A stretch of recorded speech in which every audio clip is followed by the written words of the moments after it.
Good afternoon. And if it's at all helpful, that microphone before you is adjustable. You can put it in any direction you wish. Just try to keep your voice up, sir. Thank you. Now, sir, could you please state your name and spell your last name for the jury? Yes, it's Ian Whiffin. So IANWHIFFIN. And what is it that you do for work, sir? I'm currently the decoding product manager at Cellbrite. And what is Cellbrite? Cellbrite is one of the world leaders in mobile forensics software. And when you say forensic software, can you explain to the jury a little bit about sort of what is forensic software and how is it used, specifically your Cellbrite? So forensic software is used to gain access to people's devices, cell phones primarily, extract that data, and to allow examiners to parse and decode that data to make sense of it in a more user-friendly way so that a report can be created for investigators. Now, sir, if I could ask you just a few questions going back to some of your educational and prior work experience starting sort of with your undergraduate work, what, if any, where did you go to school and what, if any, degree did you receive? I didn't get a degree. I'm originally from the UK, where I did qualifications in computing, a higher national certificate in computing, then joined the police in 2004. And what department was that, sir? That was response work. So South Yorkshire Police as a response officer. And where did you go from there? In 2009, I immigrated to Canada, where I was able to continue policing with the Calgary Police Service, where I spent approximately 4 or 5 years, again, working patrol before moving to the digital forensics team of Calgary Police.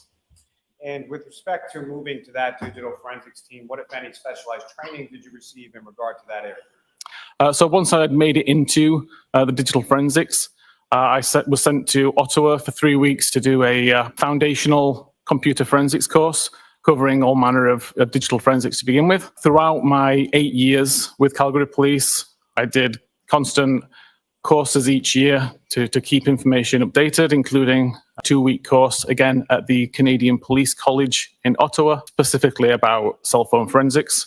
And then also during that time, additional courses for extracting data for interpreting internet artifacts or any other kind of information found on a phone or computer. Following that, where did you go from there? In 2020, I left Calgary Police Service and began working at Cellbrite as the senior digital intelligence expert, where I would use my knowledge of the forensic community to assist the developers with creating and maintaining a program that examiners would want to use. And finally, about 2 years ago, I moved to the decoding product manager position. Can you explain to the jury sort of what it is, what your role is, and what is it that you do for Cellbrite? Yep, so right now in the position that I'm in, I use my knowledge of the digital forensics landscape in the community. I talk with users about their daily challenges, what applications are causing them problems, what they need to get access to, what they need to understand. And I take that information, create a priority list, and then determine with our developers what we will tackle, how we will tackle it, and how it will appear to the end user. Now, with regard to your education in this area, what, if any, certifications do you have? No specific certifications.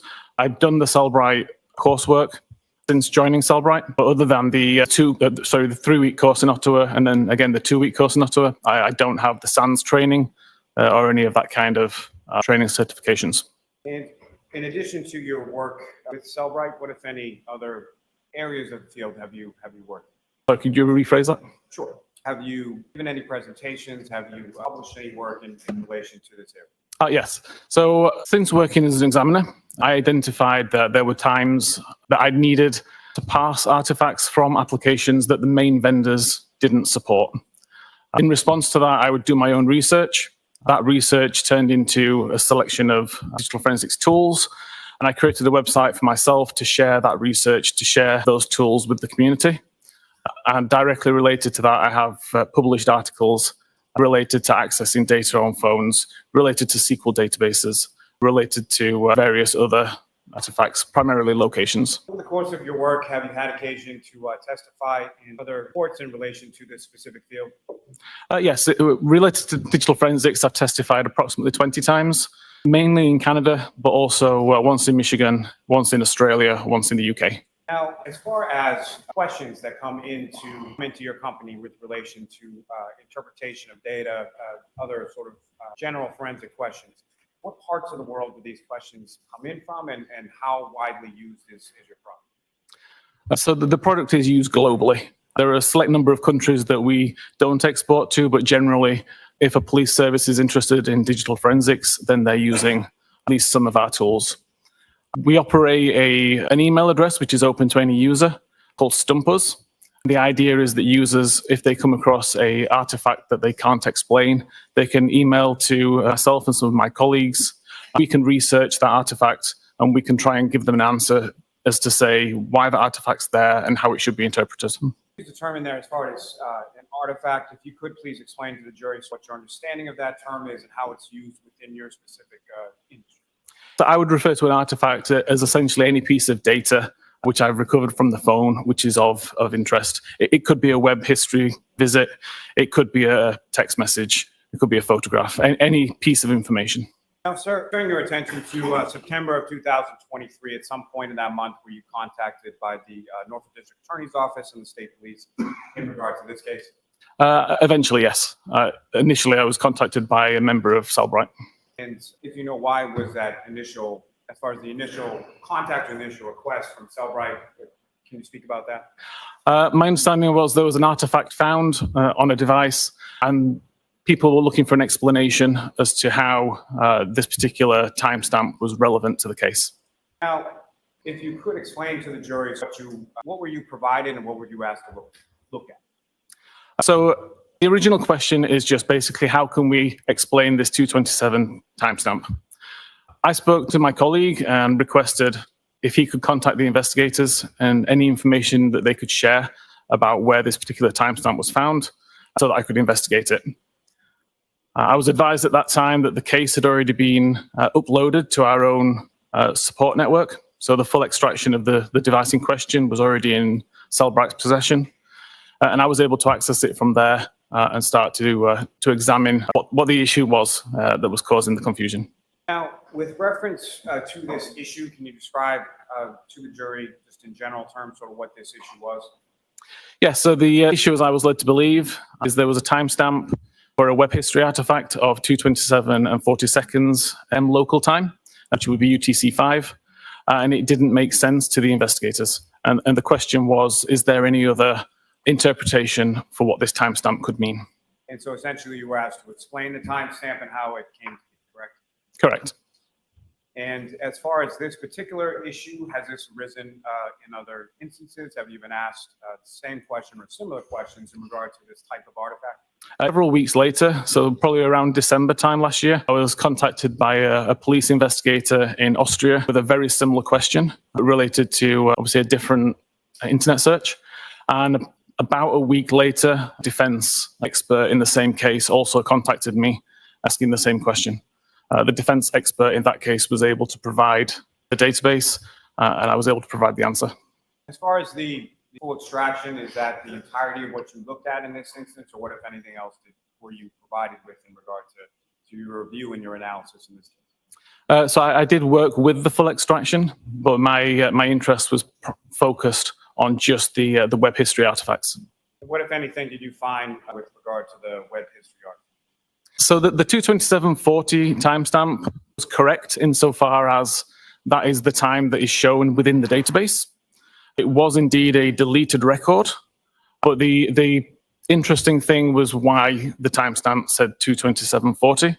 And I did some testing on this and discovered the reason why 2:27:40 was actually listed in the database, even though that's not the time, in my opinion, that the search was conducted. What is your opinion as to when the search was conducted? There's plenty of other evidence on that extraction that shows what activity was occurring at 2:27:40 seconds.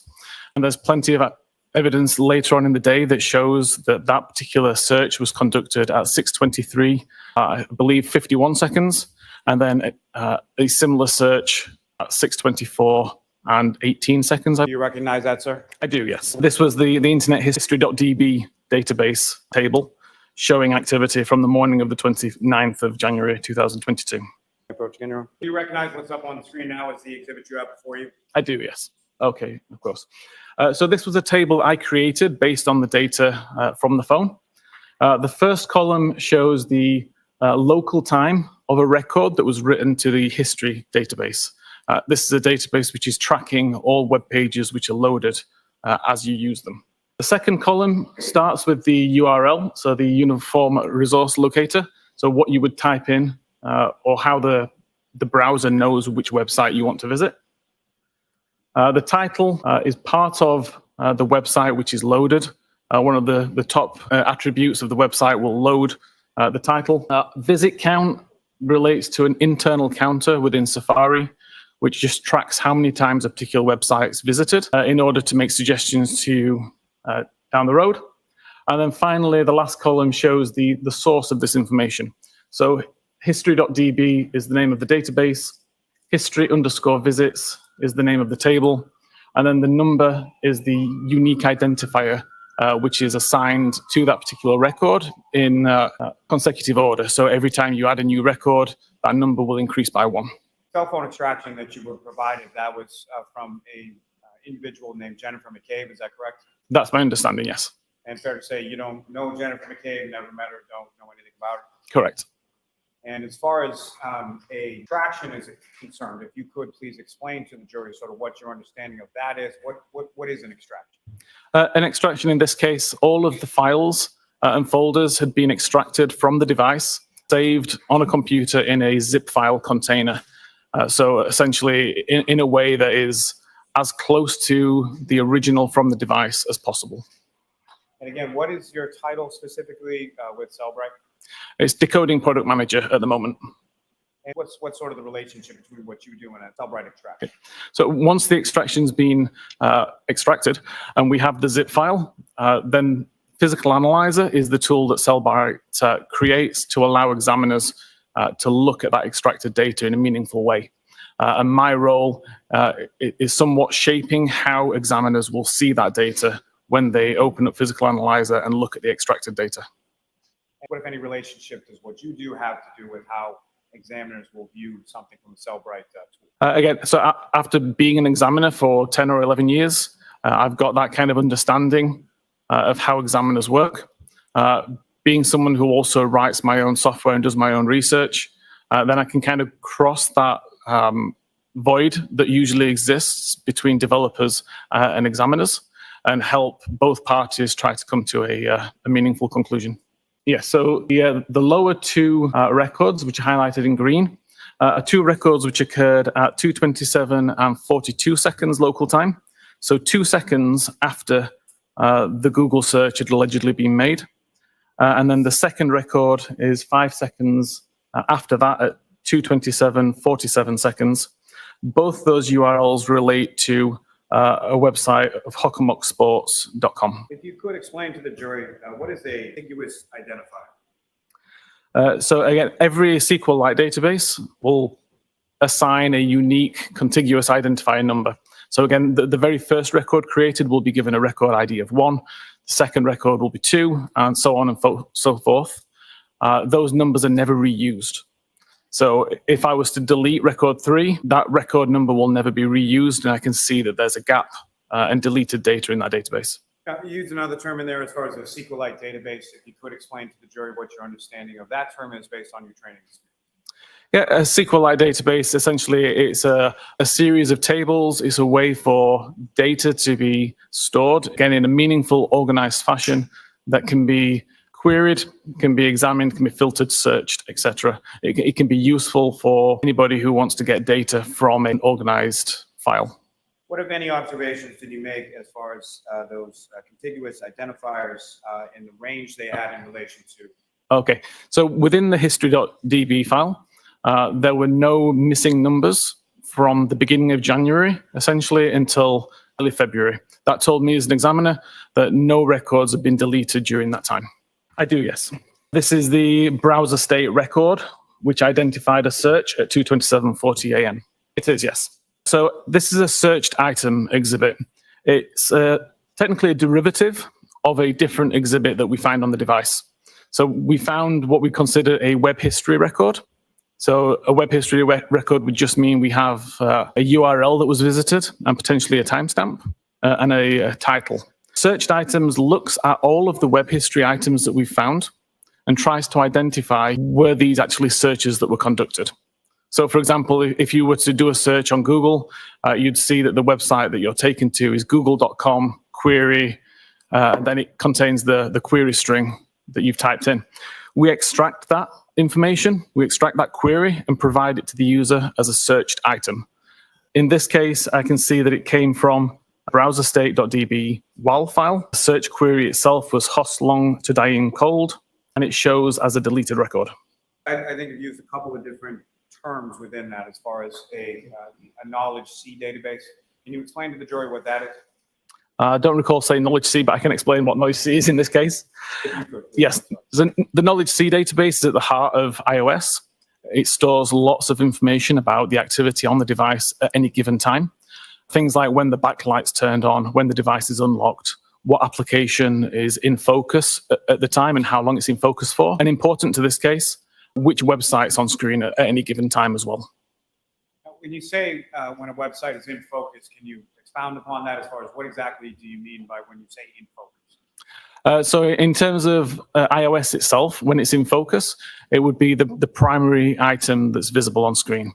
So with iOS, you can have applications in the background that you aren't using, but the one that you are currently using is considered in focus, taking up the entire screen. I believe you had used the term as far as a browser state DB, is that correct? Correct. And can you explain to the jury what your understanding of that term is and how it relates to it? Browser state DB is just the name of the database, the name that Apple gave it. It's gone through some changes over the last few years. For example, in iOS 14, it did store the state of the tabs that were open within a browser. In iOS 15, there was a significant change, and the only time that records were written to the database is when the tab was closed. So a significant difference in that it doesn't show you what's currently open, it only shows you what's previously been closed. This search here, what, if anything, did you observe as far as this record in relation to the history be related to the search? This record is not mentioned at all within the history.db database. What, if any, missing records from this time frame did you observe? There were no missing records in the history.db database. Within this time frame, within the browser state database, there were 3 deleted records. When you say deleted records as far as your self-write tool is concerned, what exactly does deleted mean? These are records that have been deleted, not necessarily by the user, potentially by the system, but they are considered deleted records that we're able to recover. What are some of the ways that something might be deleted by the system, and which, are you talking about the phone or are you talking about your tool? Phone. Like our tool is designed as a forensic tool. It's not going to edit, delete, or affect the data in any way, just present what is in the extraction. But there are multiple times on an iOS device or an Android device where cleanup essentially happens, and we start to lose data after a certain amount of time. With respect to Cellbrite, as far as the tools, have there been a variety of different versions of those tools as far as conducting that forensic extraction? Yes. So Cellbrite Physical Analyzer has been available for approximately 12, 13 years in various versions. And what, if any, differences are there between, in general terms, between, say, an older version versus a newer version? Obviously, in the digital forensics landscape, whenever a provider creates a new feature, we have to change our code to adapt to what they've now introduced. There can be research that has been done, so we now learn new things, and we add support over time. So something can be supported in this new version of Physical Analyzer that may not have been supported or even existed in a previous version. Now, with respect to your work in this field, what, if any, tools have you designed and or created or something to conduct this type of work? Aside from Physical Analyzer? Yes. Okay, so I have my own tool called ArtEx, which I've been working on for around 5 years. Since being an examiner myself and struggling to parse any particular application that I needed. So I started to write my own tools, and that's the one that I still maintain on the side in my own time, partly for my own knowledge, but partly because I think it's still introduces some fantastic features which aren't available in any other tool for research purposes. So yeah, I continue to write this tool to this day. And could you just say the name? ArtEx, ARTEX. Now, with regard to the situation depicted on the screen, what are some of the reasons why this may occur, or why this may read as it does? Sorry, is it deleted? Yes. Oh, the record itself has been deleted. As I said, the reason why it's deleted, through my testing, I've only found 2 ways that that kind of record can be deleted by the user. And I don't believe either of those ways was actually utilized on this device. And what are those 2 ways? The user has the option to selectively delete history items. So you can delete either one at a time, or the entire day's content, or the last 2 days' content, or you can delete all content altogether. If all content had been deleted, we wouldn't have found any information on this phone at all related to web history, so I was able to discount that one quite quickly. The document I've just handed you, Mr. Whiffin, you recognize that? I do, yes. It's a document that highlights the search terms that were found in mobile Safari.plist and the method of searching. Yeah. Recognize what's up on the screen as the next exhibit? I do, yes. You did use a term in there, I believe, called the P-list, is that correct? Correct. Can you explain to the jury what you understand that term to mean and how it relates to what you're about to talk about up on the screen? Yes, so a P-list or a property list is Apple's way of storing serialized data. That essentially means a list of data with names and values. This is a table I created from the data within the mobile Safari.plist. Term shown down the left is what the user would have typed in to the search bar in the bottom of the Safari browser window. UTC time is the time which is actually recorded within the plist. It's recorded as a string, so just text as it's presented on the screen there. And then I converted that and subtracted 5 hours to bring it into local time around Canton. You're familiar with what's termed as a private browsing mode? Yes. Private browsing mode is a setting that you can set on iOS devices, or primarily most devices, that prevents any of your browsing activity being recorded. So that it won't save the searches, it won't save the navigations, it protects everything so that it can't be found later on. And what, if any, relation did that have to what your analysis of the extraction of this? If these searches had been conducted while in private browsing mode, these searches would not exist within this file. So is it your opinion that they were not conducted in any kind of private browsing mode? Correct. Now, also familiar with the term as far as failure to load? Yes. And can you explain that to the jury and how that applies to this? Yes, so obviously whenever you try to visit a web page, there's a stream of information coming from the web to the device, which then renders onto the screen.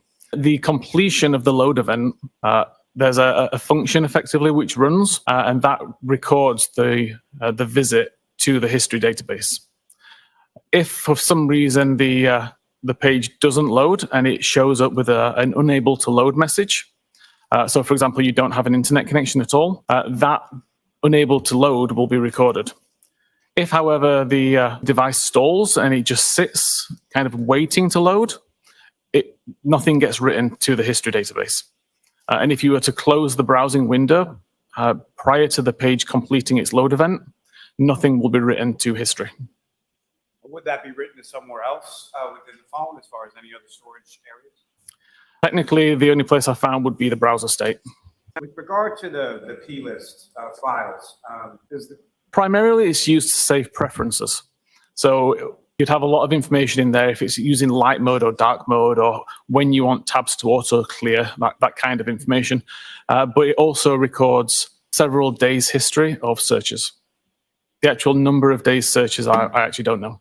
And what, if any, relationship does that have with regard to the search bar that's located on the bottom of this table?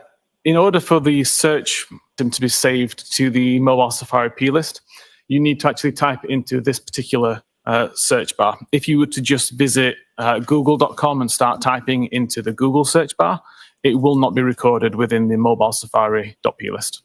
And so what, if anything, were you able to determine about those 2 searches with regards to what you observed So these particular two searches were conducted at 6:23:51 and 6:24:18 respectively. They were searched using the search bar that's built into Safari. The fact that they didn't exist within HistoryDB and that there were no deleted records from history.db leads me to believe that they never successfully loaded. Yes. Document that I just handed you, do you recognize that? I do, yes. This was the items from the history.db, I believe. You could just repeat exactly what that is in the next exhibit. Yeah, so it's a comparison between the search terms found in the P list, so the mobile Safari P list, and the search terms found within the history.db database. So the items contained within this table are items that were contained within the extraction that you examined, correct? Correct. And you could, again, using the laser pointer, just describe to the jury what we're looking at in this table and what, if anything, is significant between sort of the two sources of information. First list, the P list term, shows the term within the mobile Safari.p list, excluding the two that we've already mentioned, which are of note.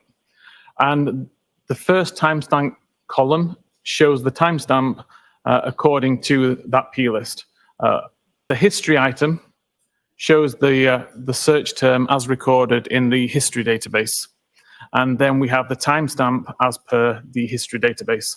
So the purpose of this document was to show that we have a search for reigning men and a history item related to the Google search for reigning men, and they show within a second of each other. Again, the next one down, Antoinette, Ock, and basketball, and the associated Google search. And again, the timestamps are within a second. This list was non-exhaustive. There was hundreds of examples within the history.db, but limited examples within the mobile Safari P list. And as I mentioned, the two searches of interest, the how long to die in the Kikdi and how long to die in the cold, didn't exist within the history.db at all. Sir, if I could ask you just a little bit now about the browser state DB, you explain to the jury sort of what that is and how, if at all, it plays a role in your analysis. Yep. So initially, pre and including iOS 14, the browser state database would show all tabs that you currently had opened. So as soon as I go into my browser and open a new tab, a record is created. It includes information such as the time that I opened the tab or the time I last viewed the tab, the current URL which is being displayed within that tab. It shows information whether it's in private browsing mode or not. So in that kind of case, in iOS 14 and below, we're able to see current private browsing records and subsequently recover deleted ones. But in iOS 15, things changed. The record was no longer written as soon as the tab was opened. The record was only created when the tab was closed. That meant that our ability to recover that kind of history was significantly lower. It means that it no longer makes use of the private browsing field because now private browsing records simply are never written to that database. So now we can only really see a list of all of the tabs that have been closed, not which are currently open. With regard to the browser state DB, is there something referred to as a last viewed timestamp? There is, yes. That's one of the fields within the database. And can you explain specifically with relation to that field, sort of what kind of information is kept there and what it means? Yeah, so from my research based on this, that timestamp relates to the time that the tab took focus. So that's either when the user creates the brand new tab, when they switch between tabs and bring a tab back into focus, when they close a tab, which automatically brings one of the background tabs into focus, or if Safari has been completely closed and reopened, that essentially acts like almost a new tab, and the timestamp gets updated at that point. Can you explain how an earlier timestamp could be associated from, say, tab is open, something is done, tab is closed, tab is reopened, something else is done, how that earlier timestamp could then be associated data-wise with the subsequent search? Opening it. I think I followed that. Okay, so if, for example, at 12 p.m., I create a new tab, I can do a search for whatever I want. And at that point, if I close the tab, and the record that gets created will show that I opened a tab at 12 p.m. and I did a search. Open the same tab at 12 p.m., do a search, close it, completely close down Safari and reopen Safari. That would also update the same timestamp to show that I'd opened it up again. What I meant to say at that point is that if I create a 12 o'clock tab, minimize Safari. I can leave it for several hours, for several days, for several weeks. Time difference is not really important. When I come back to it and open up Safari again from a background state, the timestamp is not updated. So it will still show 12 p.m. today, and it will show whatever my most recent navigational event is. So I can search for something in 3 weeks' time using the same tab I opened today, and the timestamp will show today's time. I think this is a good place to take our break. Yes. Thank you. I do, yes. And what do you recognize that to be? This is the entire Google URL that was found on the browser state record. So broken down into each of its important sections. Yes, a Objection as before. couple of different objections. I need to see it. I don't know what you're talking about. What's up on the screen now? Is that what you're? Is yes. Yeah. Okay, so the left side of the table is the entire URL that was recovered from the browser state record. What I've done is broken it down into each of its individual components and explained what each of those components means. So the very first row is google.com/search. That just tells the browser that we're going to the Google website and that we want to run a search. The second part, the Q equals, is telling the browser what the query term is. So the query term here is host long to dying cold. The little plus symbols in between is in place of a space because spaces can't be part of a URL. Next, we have the input encoding, and the output encoding just explains what kind of characters to use and what language to use when you're accepting the search query and giving it back to the user. And finally, the important part is the and client equals Safari. This is something that just tells Google that this query is being done using the Safari client.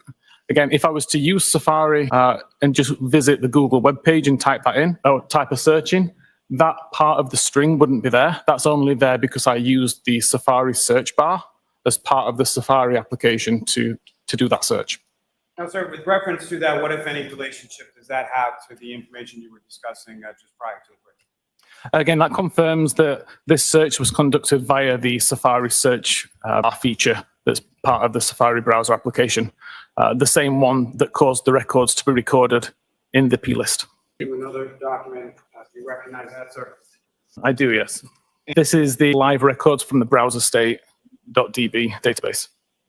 Do you recognize what's up on the screen now? I do, yes. Turning back to the browser DB database for this particular device, with regard to the timestamp and the last view time, what, if anything, do you observe in reference to that depicted in this, and could you direct the jury's attention to it? Yeah, so this timestamp is the last viewed time according to the database itself. It's already been offset so that it's in local time. This particular table, we can see there are records missing. Between records 4025 and 4031, we have 4026, 27, 28, 29, and 30 missing. The timestamps that we do have here, some of them are separated by as little as a second or two. With reference to the house long to die in cold, that was record 4028, is that correct? That's correct. And so based on this portion of the phone, as far as... So first of all, the task was to try to recover the deleted messages. Oh, sorry, the deleted records from browser state. So first of all, I was reading the deleted pages, essentially, to find the records that had been deleted from this current version of the page. Do you recognize that document, sir? I do, yes. So what do you recognize that to be? This is the same data source, so it's still browser state.db, but now looking at it with the unique recovered records. And what is that last term that you use? What does that mean? I'm sorry. So typically there can be lots of different versions of a page within a WAL file. So you may have several page ones, several page twos, and so on. What I looked at is doing is recovering the data where the records that I recover are different from each other. So if I recover the same record multiple times, I can ignore it. But if I recover the same record with a slight change, then I would show it in this view. Again, Mr. Whiffin, if you could, with the laser pointer, to find it helpful, direct the jury's attention to what are we looking at here and what, if anything, did you, during this portion of your analysis? Yes. So again, the very first column on the left is the unique identifying number. You'll notice that there are some numbers here which are repeated. This is, as I said, because the records are recovered from multiple versions of the same page. There was actually 16 versions of this record across 23 different versions of this particular page. These three had some difference. Primarily, it was what's called the tab order field, but that's the only difference that showed up across these three Host Long to Die in the Cold records. All the rest show the same URL, the same ID number at the beginning, or tab ID number, and the same timestamp. Worth noting, there is no title shown in this particular record. Again, that speaks to the fact that this page didn't successfully complete loading. Otherwise, there would be a title of Google search, Host Long to Die in the Cold, as you saw on some of the other examples earlier. Sir, with respect to the table up here, is there any indication in regard to private browsing that you were talking about before? No, in iOS 15, as I mentioned, if you are using private browsing mode, there is no records recorded in this database at all. So the fact that that's not listed in this table, what, if anything, does that tell you? Everything that was recorded in this database was conducted not in private browsing mode. Now, with respect to your work within your field, are you familiar with a term called a session? Yes. And can you explain to the jury what you understand that term to mean and how it applies to this specific instance? Essentially the life of the particular tab. So when I start a tab and I start to use navigation, I go to different websites. All of my navigation events would be considered part of the same browsing session, essentially. Sir, if I could turn your attention to the Knowledge C database for a moment. And again, if you could, maybe repeating just as far as, can you explain to the jury what you understand that term to mean as far as what is the Knowledge C database in respect to the other databases you've been talking about? Yeah, so far the bulk of what we've discussed, the history.db, the browser state DB, and mobile safari.plist are all particular to Safari application on iOS. Knowledge C is much more global. It's much more ingrained within iOS. Everything is essentially recorded in there on iOS 15. So again, backlight activity, unlock activity, application state activity, and web usage activity is all recorded as part of Knowledge C. Do you recognize that document, sir? I do, yes. This is a document I created based on the Knowledge C web usage records. Sir, again, what's up on the screen, do you recognize that as what's before you as the next exhibit? I do, yes. What is it that we're looking at in this exhibit? Okay, this is a particular what's called a stream within Knowledge C. A stream is basically all like information being grouped together. So in this particular case, the stream is related to Safari, and it's telling us what web page was visible on screen, what time it started and what time it finished. Now, explain to the jury what the portions highlighted in green represent. I highlighted the sections in green due to their timestamp. So typically these items last between 2:27:37 a.m. and 2:27:53 a.m. So around the time of the Google search, if you were to believe the browser state. Ones in blue are the actual Knowledge C records that show when the Host Long to Die in the Cold and the How Long to Die in the Kikdi web pages were actually visible on screen. And so from this, what, if anything, were you able to ascertain as to the searches or the time associated with the searches from your analysis? At 2:27:40, the only websites that were visible on screen were related to Zone Basketball and Hockomock Sports, and that the How Long to Die in the Kikdi first appeared on screen at 6:23:56, and Host Long to Die in Cold first appeared on the screen at 10:33 a.m. Those two searches from your review of this extraction in this device never appeared on the screen prior to 6:23 in the morning, correct? Correct. Now, from all this, sir, what, if anything, were you able to conclude with regard to these searches? So essentially, ignoring the browser state timestamp is important because that is not a reliable timestamp to show when that URL was visited. We have mobile Safari.plist record searches that show 623 and 624. And we show the same searches with very similar timestamps within half a second as showing up on screen in Knowledge C for the how long to die in the Kikti. And the how long to die in the cold was actually several hours later, which took a little bit more explaining, looking at Knowledge C and when the applications were opened up. With respect to your view of the extraction of the device around these times, were you able to ascertain as to what time this particular device connected to Wi-Fi sometime after 2 a.m.? I actually didn't look at any Wi-Fi connection information.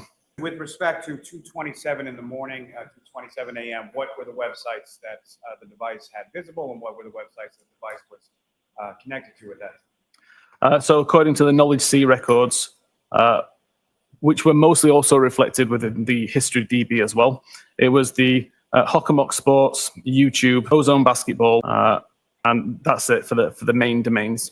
With regard to the Wi-Fi connection, is your memory exhausted as it pertains to that? Yeah, I don't remember looking at Wi-Fi history. Do you remember a refresher? I do, yeah. Mr. Whiffin, from your review of the extraction report in regard to this device at Ms. McCabe's, about what time was the connected to a Wi-Fi network called McCabe? I believe it was 0207. I didn't actually remember the timestamp just then. With respect to the disconnection from that, do you know when that was? I can't recall. Sir, if you can, from looking at your report, if you can just indicate to the jury as far as the Wi-Fi connections. The Wi-Fi was connected at 0212 and disconnected at 0539. There was no further Wi-Fi activity until 11 a.m. Are you familiar with something called a write-ahead log or a wall file? I am, yes. And if you could explain to the jury what your understanding of that term is and how it applies in this specific case. Yes. So a write-ahead log is essentially a temporary store for database pages. When I'm talking about database pages, it's not something that the user ever sees. It's part of the structure of SQLite databases. Just as chapters in a book can span multiple pages, data in a database can span multiple pages also. And it's not necessarily in the expected order. It's up to the database application to find those pages and order them correctly in order to display the data to the user. The WAL file, on the other hand, it still contains pages, but they're organized in frames, essentially. And a frame is the same as a page, but with additional information at the top that identifies what page it is. So I mentioned earlier that it's possible to have multiple versions of the same page within the WAL file. That's because every time I write a record to the database, a new frame is created and the page is updated. So for example, if I was to have a new database, create a record, a new frame is created with page 1, and it adds my record. As soon as I add a second record to that database, a new frame is created again. So I now have frame 1 and frame 2. Both of those frames would contain a version of page 1. The first frame would contain only record 1. The second frame would contain records 1 and 2, and so on. Forensically, where it gets interesting is on the edit or deletion of a record, because the same process is applied.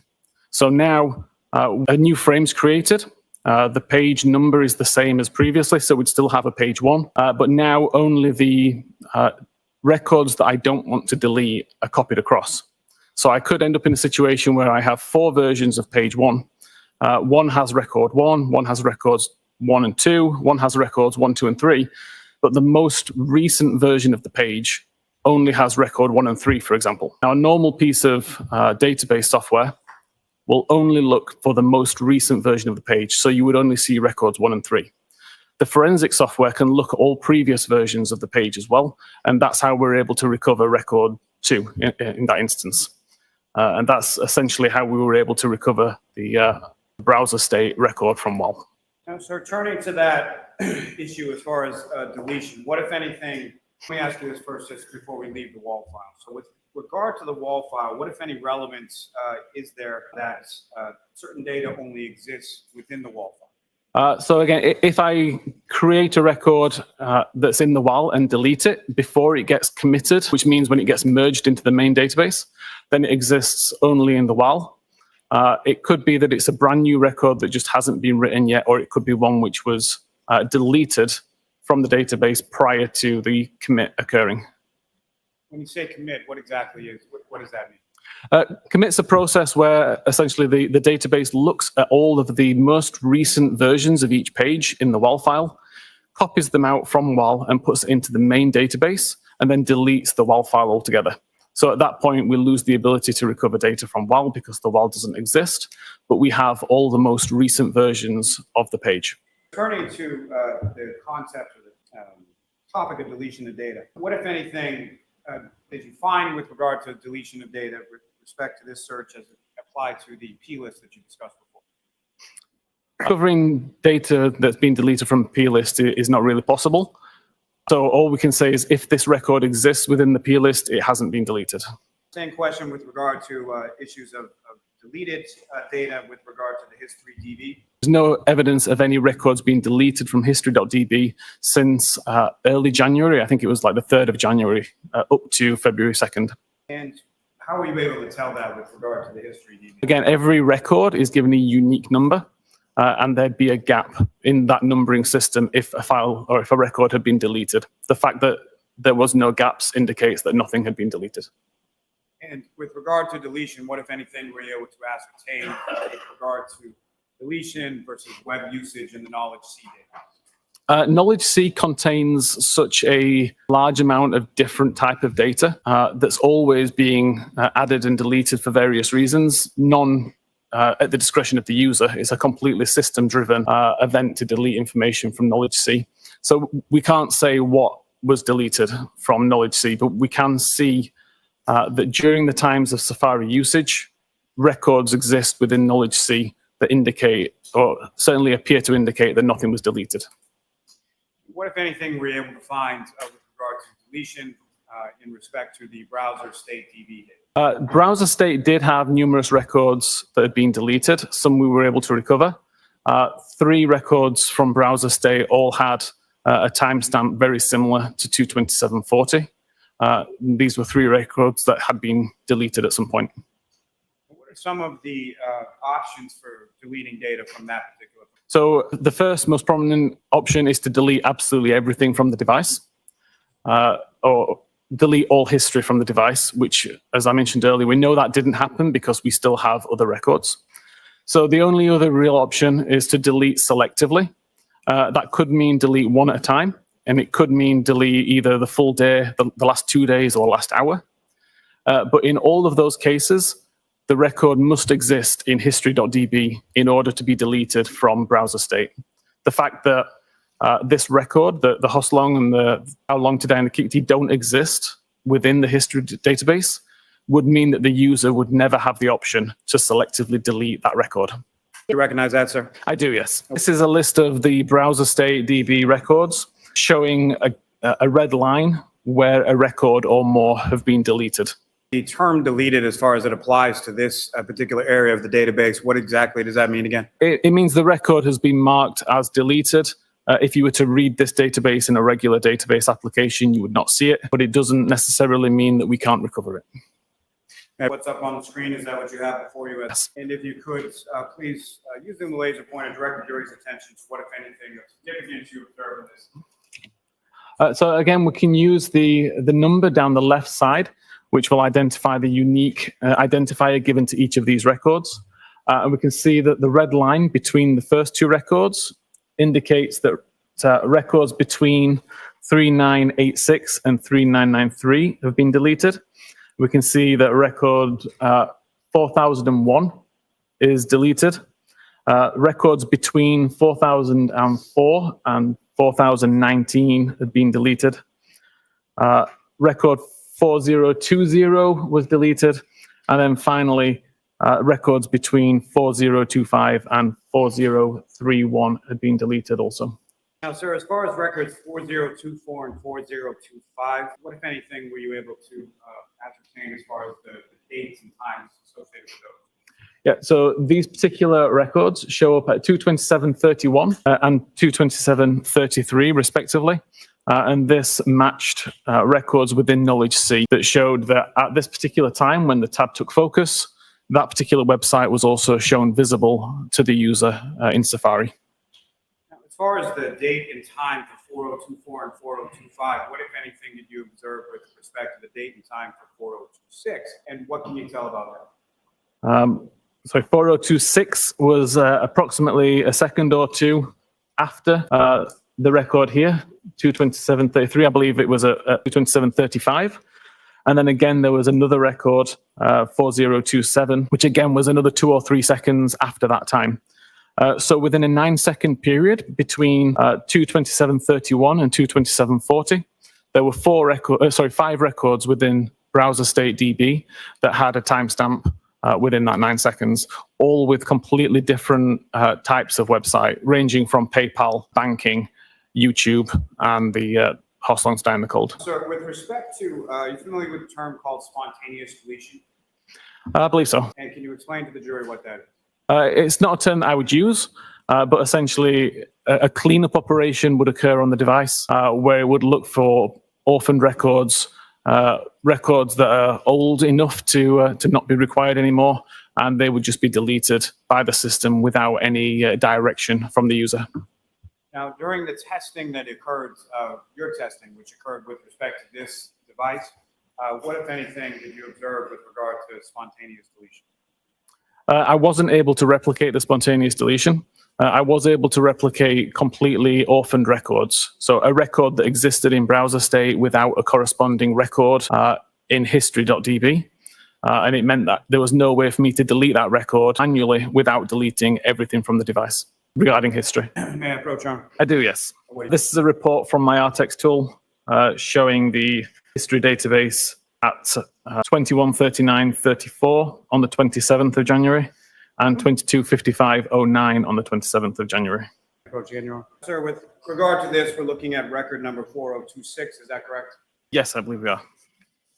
And again, if you could direct the jury's attention to what exactly are we looking at in this exhibit with regard to record 4026? Yeah, so in the right column, we see the source of the information. So history.db is the database. History_visits would be the table. And then the unique identifying number of 31407 and 31408. We see that the start time, or the time that that particular website was navigated to, according to history.db, was, as I say, both on the 27th of January, one at 21:39 and 34 seconds local time, and one at 22:55:09 local time. And both of these websites are related to Hockenmock Sports.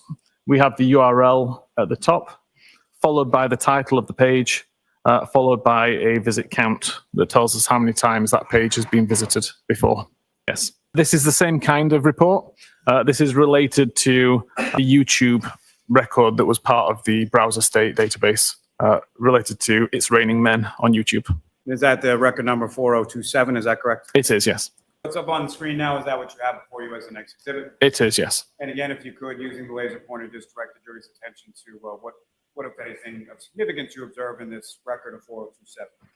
Yeah, so again, we have 5 records related to the YouTube video, It's Raining Men, starting at record 31398, 31399, 31400, 31401, and 31402. These were all accessed on the afternoon of the 27th of January 2022. Recognize that? I do. This is the same again, related to record 4029. Shows that a website was visited on the 28th of January 2021. It is, yes. So this URL, cantonma.org, relates to the URL that was provided in record 4029 of the browser state database. It shows that this web page was accessed at 1 p.m. and 17 minutes and 0 seconds, and 1 p.m. 17 minutes and 8 seconds on the 28th of January 2022. Yeah. I do. Again, the same kind of report, again, this time for record 4030 from browser state, and it shows access to Ozone Basketball. And with regard to that report, as far as the same kind of report, that's from your tool, the ArtEx tool, is that correct? Correct. And that ArtEx tool, is that a widely available tool used within the field of forensic investigators? Yeah, it's something that I say I've worked on for around 5 years. I've given it away free to the digital forensics community for 5 years. There's approximately 600 users globally, and it's taught as part of the SANS digital forensics training courses. So again, we have records from the history database related to ozone basketball, and it shows that this website was accessed 11 a.m. and 26 minutes on the 25th of January 2022. With respect for the totality of your analysis, Mr. Whiffin, what, if any, conclusions did you come to as to the timing of the two searches in question with relation to what you observed in your analysis and testing of this device? Yes. So in conclusion, I determined that the tab that was used was focused at 227.40. So the tab was opened at that time, at which point it was being used to show ozone basketball and Hockomock Sports websites. The 6:23 timestamp is when the search was first conducted. Never loaded the page, otherwise there'd be a record in the history database. And while that page was still loading, a secondary search was conducted for Hoslong to Die in the Cold. Again, that page never loaded either, although these both did show up in the Knowledge C database to show that the browser was trying to display these pages. Safari was closed prior to the Hoslong to Die in the Cold record being shown on screen at all. But when it was reopened at 10:33, in regards to whatever other Safari activity was to be conducted, it appeared on screen. So we have a 10:33 record where Hoslong to Die in the Cold was shown on screen, even though the page never successfully loaded. And with respect to your analysis and your testing here, what, if any, opinion do you have as to whether or not any of the data marked as deleted was actually user deleted, or user actually actively went through the process of deleting the data?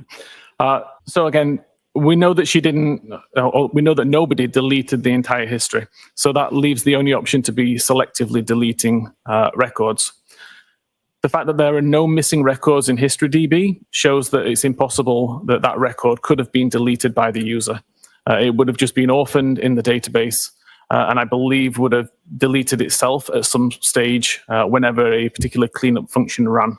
Although, as I said earlier, I haven't been able to replicate that. I was able to continue to read the various versions of the page that contained Hoslong to Die in the Cold browser state record, and found that it existed at the same time as another record that was created at least 2 days later. Therefore, I can determine that that particular record was not deleted until at the earliest 10 p.m. on the 31st of January, and that it's not possible that the user could have caused that deletion to occur. Now, over the course of your analysis and testing or review of the extraction in this case, did you have occasion to review an affidavit of a Mr. Richard Green? I did, yes. And what, if any, opinions or conclusions do you have as to that affidavit? I had issues with several of the statements being made as part of the affidavit.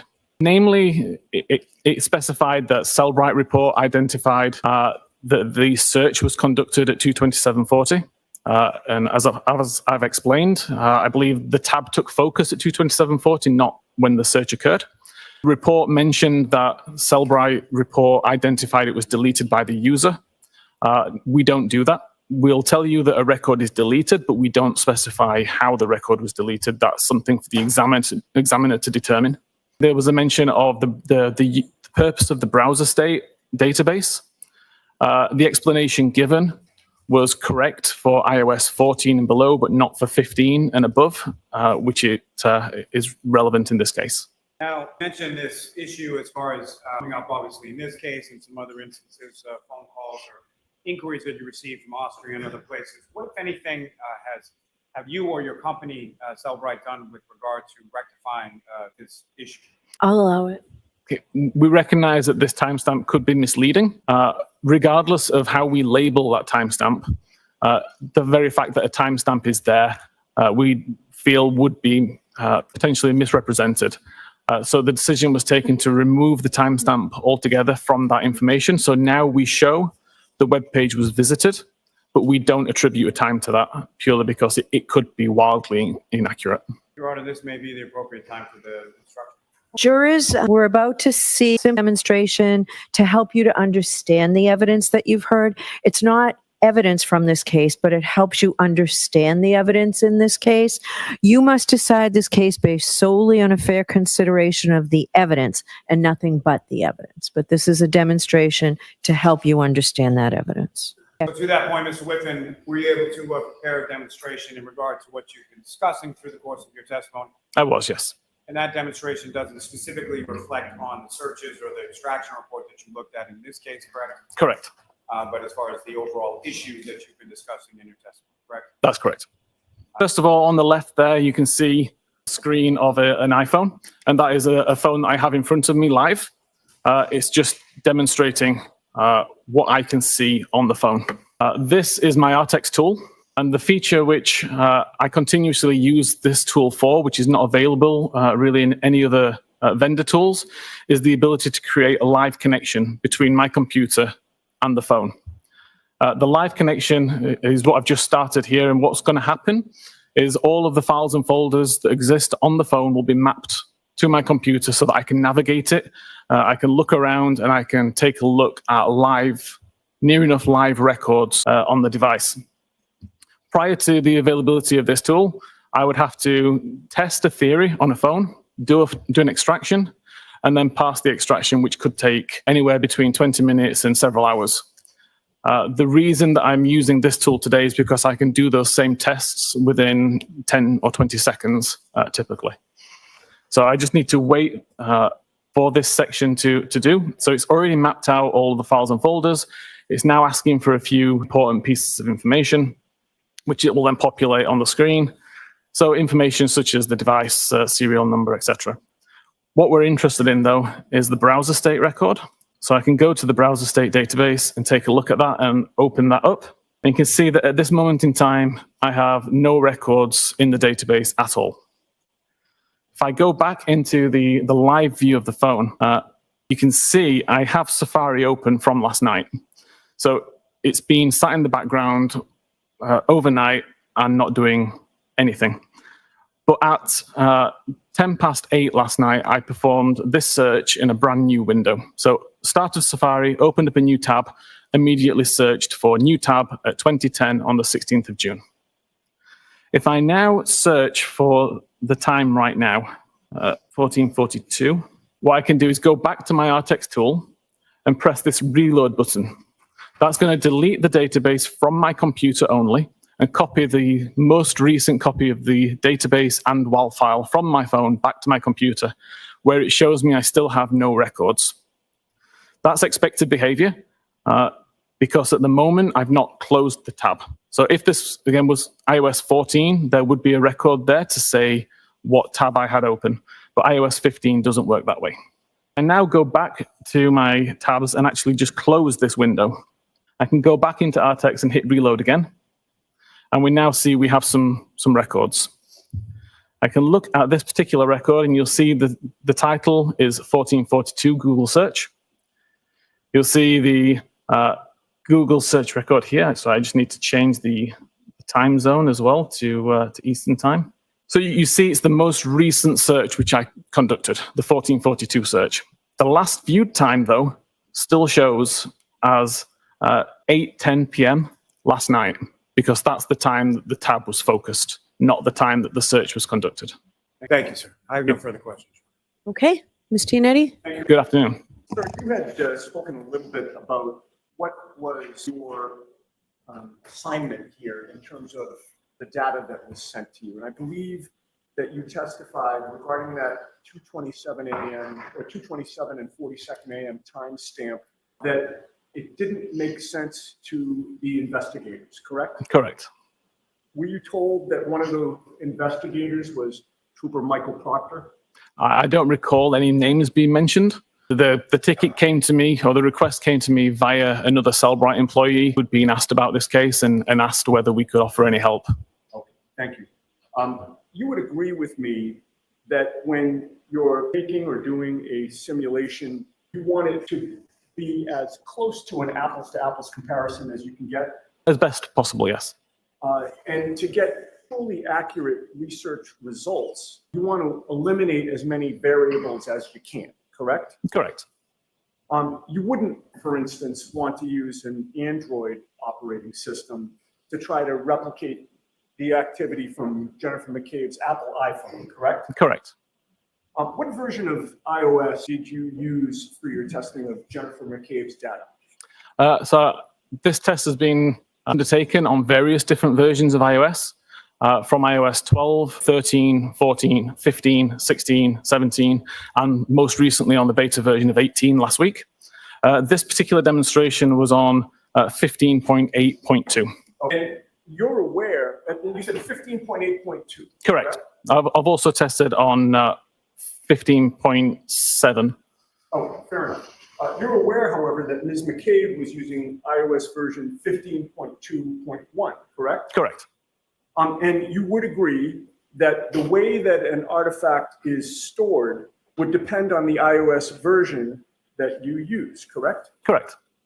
And your simulation did not use the iOS version that Ms. McCabe was running on her iPhone, correct? Correct. I used the closest version I could find. So I'd like to ask you some questions about the characteristics of browser state.db-wall and record number 4028. Okay. That record number, I believe you testified, was found to be deleted, correct? Correct. But you were able to recover the date and time associated with it, correct? The date and time of the last viewed Of that record? record number. Yes. What was that date and time? 2:27 and 40 seconds a.m. You were also able to recover the content of that particular Google search itself? I was able to recover the URL for it, yes. And what was that Google search? Cost long to die in the cold. And it's true, however, that the session history could not be recovered, correct? That's correct. Now, given those characteristics that you've just discussed, did your testing result in a WAL file record, a WAL file record, that matched the characteristics of 4028? In other words, deleted with session history not recoverable. The issue with the session history, I was able to recover only the first page of session history. What happens is when there's a large amount of data that's split over multiple pages, if it's a live record, all those pages point to each other so that you can chain it together and get one large amount of information. Once they've been deleted, some of those pages can be overwritten and therefore the pointers don't make sense anymore. So the amount of information in this session was way larger than one page, and I wasn't able to recover anything further. Okay, and you'd agree that the simulation was done using a different operating system, correct? Correct. Were you able to recreate the other deletions that appeared before and after that record 4028? Which deletion, sorry? Well, you had testified, and I believe there was an exhibit that was introduced that showed that there were multiple deletions both before and after, correct? Correct. Were you able to recreate those deletions? When I manually deleted records from the history, then the records also were deleted from the browser state. Now, I believe that you testified, and if you didn't, I believe it's in your report, that there are essentially 5 mechanisms for record deletions in the browser state database, correct? Correct. You ruled out 4 of them pretty quickly, correct? Correct. And I believe you've testified to that today, correct? Correct. The only remaining option was selective deletion by a user, or there's some internal mechanism for record deletion that is not fully understood, correct? Correct. And you know of, as you testified today, you know of no internal mechanism for record deletion that's not fully understood, correct? I've not been able to replicate that function, no. All right. If there is no unknown internal mechanism for record deletion that's not fully understood, that would leave selective deletion by a user, correct? Not in this case, no. All right. Well, selective deletion, you would agree, means that a user selects what to delete, correct? Correct. And regarding the user, the term user, what is that? Who is that? Whoever's using the phone at the time. Okay, so it's actually somebody who is using the actual iPhone itself, correct? Correct. Not necessarily a computer expert, correct? Correct. Would you agree with me that somebody who had access to the data before it was extracted and sent to you could have made selective deletions of the data? Objection. No, I don't. Are you aware of an app called MySQL? Yes. What is MySQL? MySQL is just a method for viewing SQLite databases. If someone had access to the raw data, again, before it was sent to you, and used that app, they could make selective deletions of the data, couldn't they? I assume you're talking about opening up the extraction, taking out the particular file and editing it? And I apologize to you. If you could restate your question or answer or give me your full answer. Okay, so it would be possible with the extraction to take out particular databases, alter them, and put them back into the extraction. But there's something called a hash mechanism that we have in place that would, it essentially hashes the original data, and then it can be hashed again at a later date. It results in a long string of characters, and if there's any changes to the original data, then we'd see that it's been modified. Would you agree with me that someone with access to that data and an appropriate application or program could also delete and renumber history.db and knowledge.cso so that it would appear as though there was no break in the numbering, so that it would also appear that nothing was deleted? It's potentially possible, but would require a large amount of knowledge and skill to do in a way that can't be detected. Thank you very much, sir. Lally?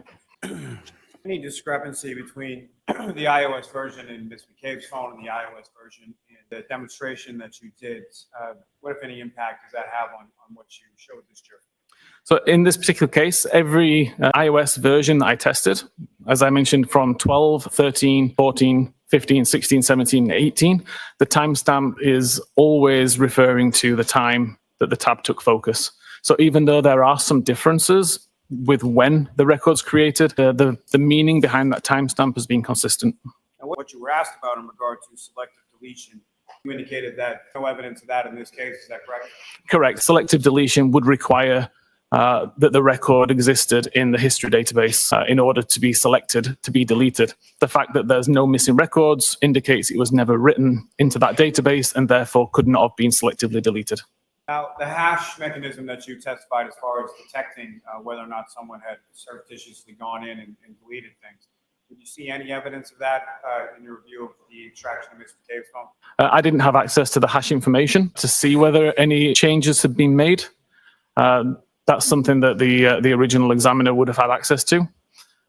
From my point of view, there was nothing in there that would indicate that tampering had occurred. The timestamps all made sense for the files. The historical pages all made sense. So it's probably possible, but it would take a large amount of skill to do. Now, with regard to your analysis and your testing in this case, again, what is your opinion or conclusion as to when these two Google searches were conducted? I'm of no doubt that the only time those two searches were conducted was at 6:23 and 6:24 on the morning of the 29th. It's not a term that I'm familiar with. Thank you.